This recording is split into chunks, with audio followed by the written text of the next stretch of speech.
Do you feel some of your later titles might not have found a willing publisher without your previous success opening the door?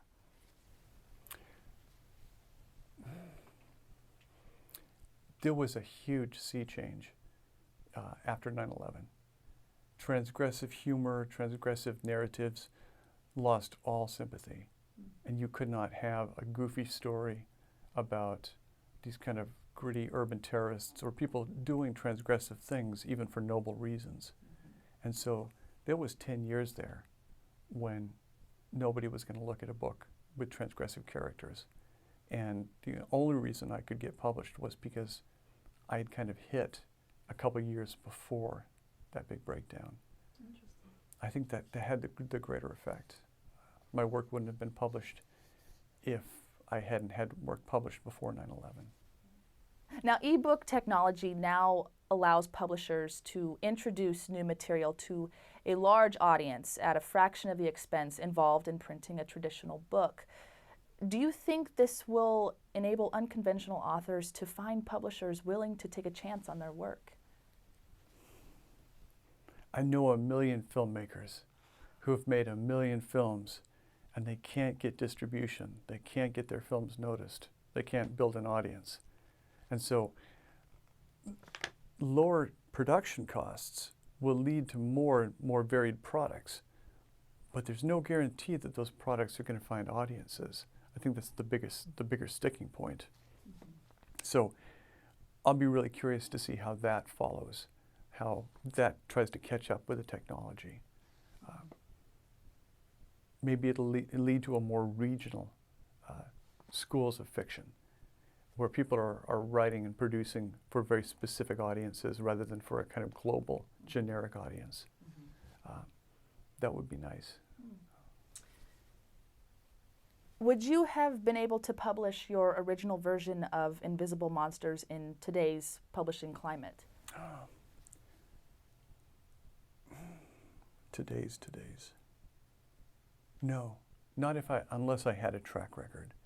I think the way that the book is put together is such a challenge that it would have been still a really hard slog for the marketing people to try to build an audience for this book. That I had to have a certain amount of authority. People would have to know that there was enough of a payoff to make the effort that it's going to take to read this nonlinear book now.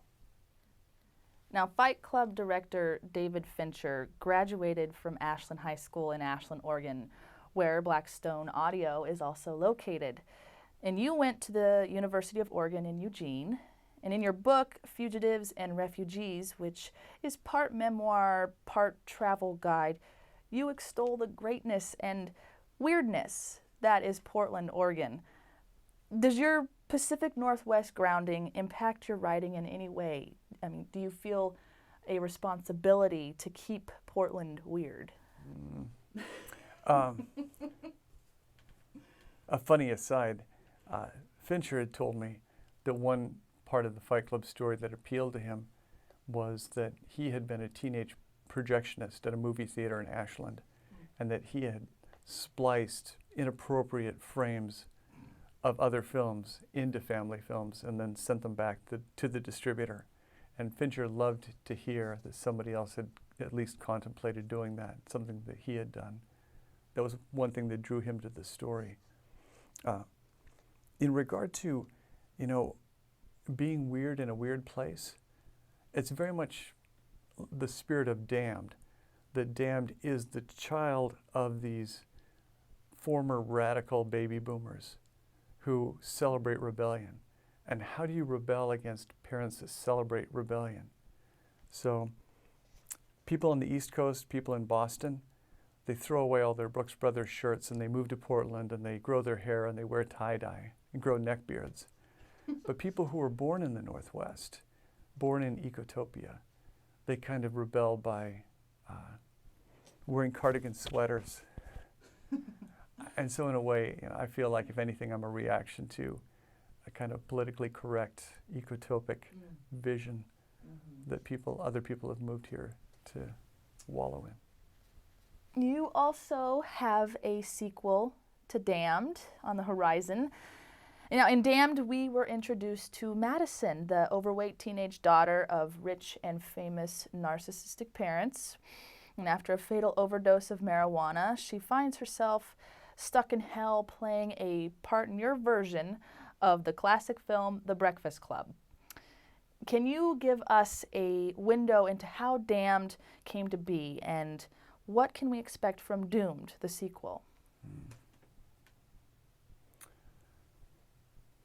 Boy, there's so many ways to approach that. Number one, I was writing Damned while I was taking care of my mother, who had lung cancer, and it was a way to deal with the idea that my father, who had been killed in '99, and my mother, who was about to die, and I was about to have no parents. I didn't want to write about that literally, because there was no way to write about loss and make it funny, make it be withable for the reader.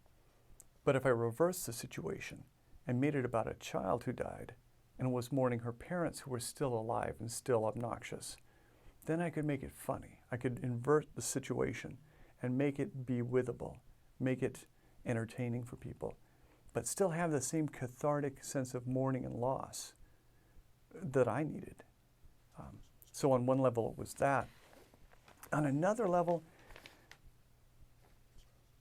some of the biggest narratives we live with are theology.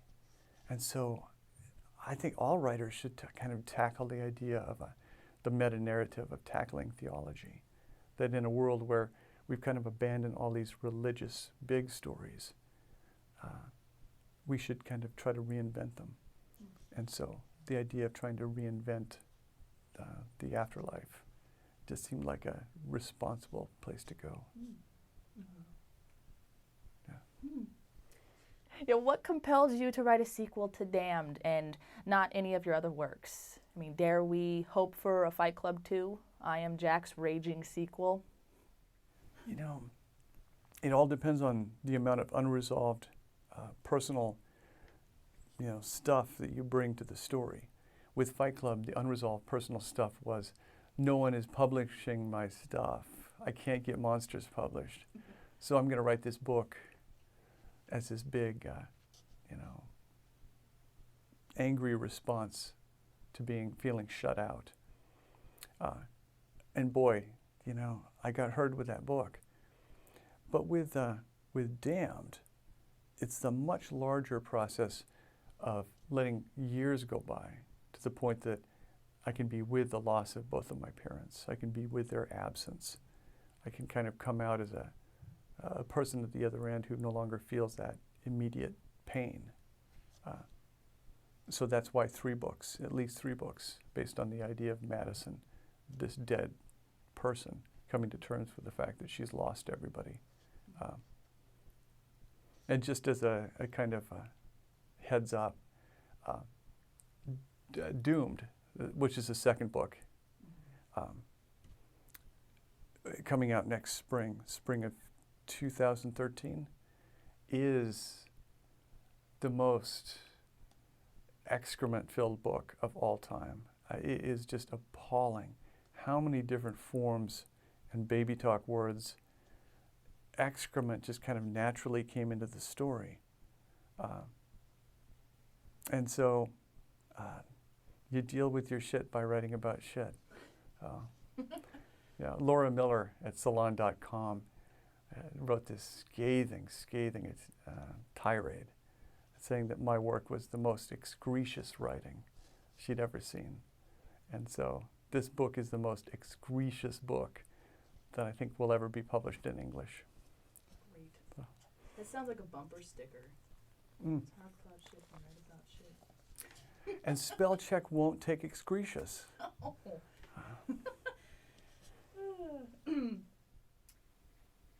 It's obvious that you're pretty busy on the writing front.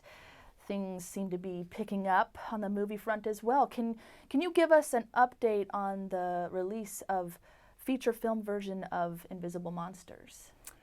I think they no longer tell me these things because they know I'll blab. I'll kind of steal their thunder. And from week to week, it looks like Snuff is about to start production, and it looks like there's a new deal for Survivor, and it looks like Invisible Monsters might start production, get its funding. And so from week to week it changes, and maybe that's why they don't tell me, because they know that I'll kind of jump ahead. Now, often a film strays away from the book. How do you ensure that movies based on your novels stay true to your original vision? I don't. In fact, I would like to see them stray away. That I would like to see what somebody else brings to that material and how they change it. In a way, you're presenting this thing in the world, and you want people to adopt it because it reflects something of their own lives. You want it to resonate for them as well. And so how they change it is going to demonstrate that, it actually, they attach to it, that it represents something for them.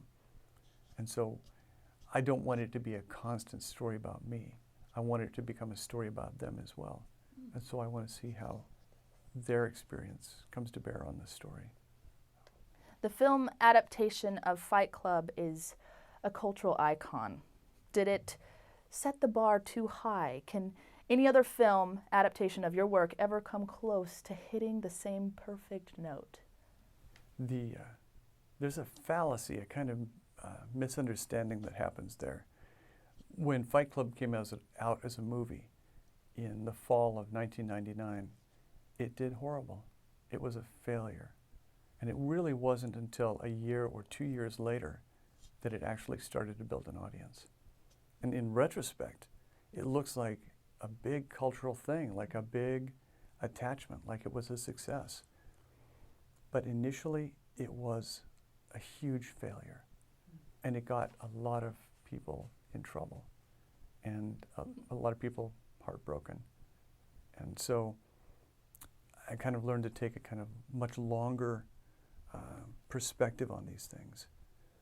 Some of my favorite things, like the movie Harold and Maude, came out and got fantastically horrible reviews and were gigantic failures. But they were strange enough that they stayed in the culture long enough to be reinterpreted and to be appreciated. And so rather than create something that is instantly recognized and acclaimed and then discarded, I kind of like the idea of creating things that are resisted initially and misunderstood initially and not appreciated for a while. Because those are the things that have a much longer life in the culture, that will stay in print for 20, 30 years, that people will still be debating, over decades. So, like with Invisible Monsters, bringing it back and creating this other version of it kind of proves that the continuing life of the thing, that it can be reinterpreted, again, like the Bible, like Shakespeare, like so many things, over and over and over by each generation.